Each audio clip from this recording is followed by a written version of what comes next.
prayed a lot. He knew it was really important to keep in touch with his Father in heaven.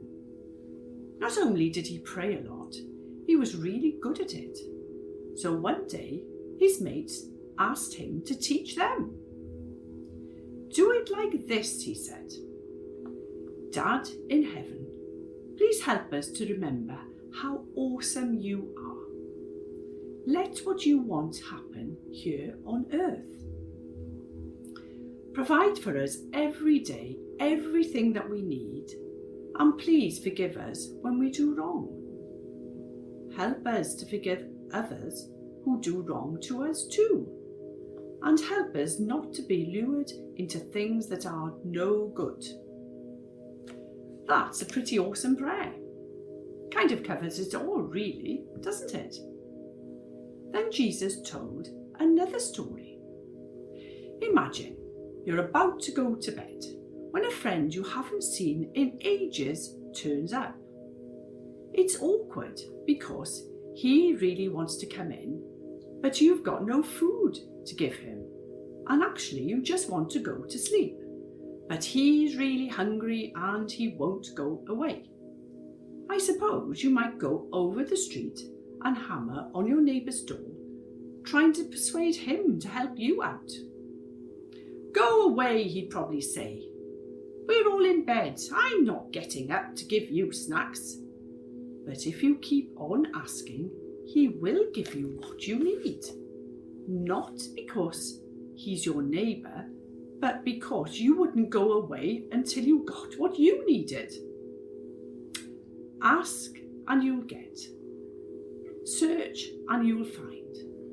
Knock and the door will open. It's true for everyone.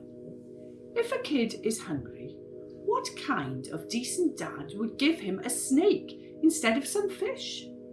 Or a scorpion instead of an egg?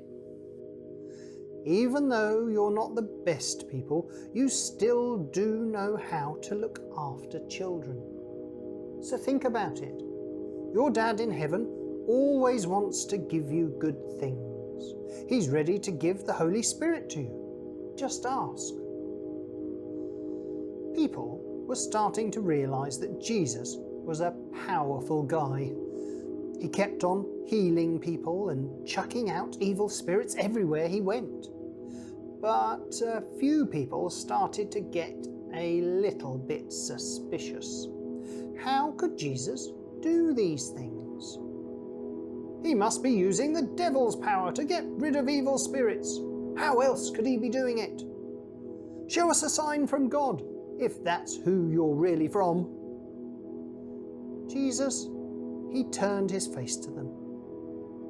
In a place where there is always fighting, in the end, it'll always be a great big mess. Families that always fight don't often stay together. If the devil is doing what you see, why would he get rid of his own evil spirits? How would he ever get anywhere? If I use the devil's power to get rid of evil spirits, what about those who follow your ways?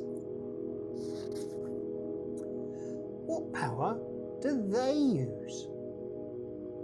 If I use God's power to get rid of them, then it proves that God is already here with you. When an evil spirit goes away from someone, it looks for somewhere else to go.